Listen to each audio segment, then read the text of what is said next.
Bayangin, waktu kalian buka bekal, yang pertama kali kalian lihat adalah nasi berbentuk beruang. Emangnya ada? Nah, kali ini aku nggak akan bahas tentang bangunan kuno ataupun lukisan-lukisan. Aku bakal ajak kalian untuk bahas Kera-Ben, bekal unik dan juga penuh makna. Emangnya kalian nggak penasaran ada makna apa di balik Kera-Ben yang imut itu? Yuk! Oke, jadi apa sih Kera-Ben itu? Kera-Ben sendiri adalah karakter bento yang merupakan seni menyusun makanan, khususnya bento, menjadi beberapa bentuk-bentuk lucu dan juga karakter lucu.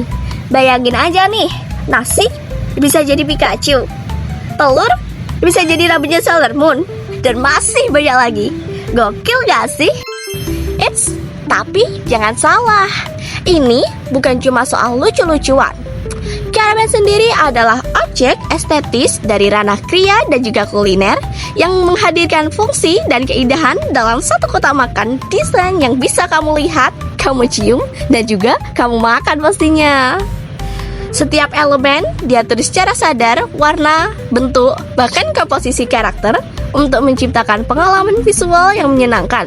Dan dari itu semua bisa masuk ke dalam ranah estetika terapan. Jadi ya, ini bukan cuma nasi imut sih, ini juga termasuk seni yang bisa dimakan. Kalian penasaran gak sih? Gimana dan siapa yang pertama kali bikin tren Kera-Ben ini? Apakah dari chef bintang 5? Eits, no. Siapanya? Dari para ibu rumah tangga di Jepang. Kok bisa? Yap, mereka adalah desainer makanan pertama yang menciptakan bento super lucu demi satu tujuan mulia, yaitu biar anaknya mau makan. Penataan komposisi Kera-Ben itu harus benar-benar dipikirin loh. Gak boleh asal tumpuk nasi dikasih mata. Semua elemen ditaruh supaya terlihat rapi dan juga enak dilihat. Biasanya nih, karakter utama ada di tengah atau jadi titik fokus utama. Setelah itu dikelilingi oleh elemen kecil lainnya supaya lebih mendukung cerita. Jadi bukan cuma lucu, tapi juga bisa naratif. Nah, kalau di dunia desain, itu kayak kalau kita lagi bikin layar poster nggak sih? Ada titik fokus, ada hierarki visual, dan juga ada flow supaya mata kita bisa jalan-jalan ngeliatin setiap detail desainnya. Kalau ditarik ke teori ya, Aristoteles kan pernah bilang kalau seni itu lahir dari mimesis atau kemampuan manusia untuk meniru dan juga menyampaikan makna lewat bentuk. Nah, Kera-Ben ini kan jelas banget nih kalau kita meniru karakter anime, tokoh budaya pop, dan menyusunnya ulang jadi satu bentuk visual baru lewat makanan. Jadi bisa dibilang kalau Kera-Ben itu bukan cuma soal makan, tapi juga soal bercerita, mengekspresikan rasa sayang, dan memberikan estetika lewat bentuk yang bisa dinikmati dengan mata dan lidah. Nah, aku tadi kan sempat mention tentang Aristoteles.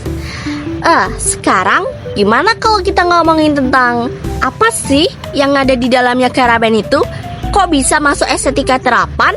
Dan apa yang bikin Kera-Ben itu visualnya kayak wow banget gitu loh? Oke, yang pertama, dari bentuknya. Kera-Ben biasanya dibuat dengan prinsip dasar desain visual. Ada kontras warna dari sayur dan juga lauk-lauk. Terus ada repetisi bentuk seperti nori yang dibentuk menjadi mata-mata karakter. Dan juga ada balance alias keseimbangan dalam penataan. Penataan komposisi Kera-Ben itu harus benar-benar dipikirin loh. Gak boleh asal tumpuk nasi dikasih mata. Semua elemen ditaruh supaya terlihat rapi dan juga enak dilihat.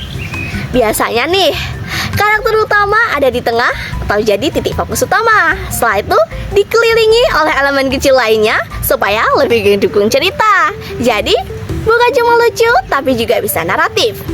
Nah, kalau di dunia desain, itu kayak kalau kita lagi bikin layar poster nggak sih? Ada titik fokus, ada hierarki visual, dan juga ada flow supaya mata kita bisa jalan-jalan ngeliatin setiap detail desainnya. Jadi siapa sangka ya kalau sekotal bekal makanan lucu itu ternyata bisa menyimpan banyak banget makna dan juga nilai estetika.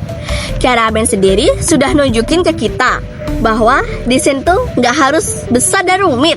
Bahkan lewat nasi, telur, nori aja, seseorang bisa bikin sebuah karya seni yang punya bentuk, fungsi, makna, dan juga emosi. Dan dari sini ada juga teori Aristoteles secara mimesis, prinsip estetika terapan, sampai pengalaman estetik yang bisa kita rasain langsung. Keraben ini adalah bukti nyata jika desain bisa hadir dalam kehidupan sehari-hari dan bisa bikin kita senyum dalam suapan pertama. Demikian dari saya. Terima kasih karena sudah menemani saya dalam perjalanan untuk menjelajahi dunia estetika di dalam kota ini ya. Jangan lupa, jika desain bisa ditemukan di mana aja, termasuk di kota bekalmu. Sekian, terima kasih. See you.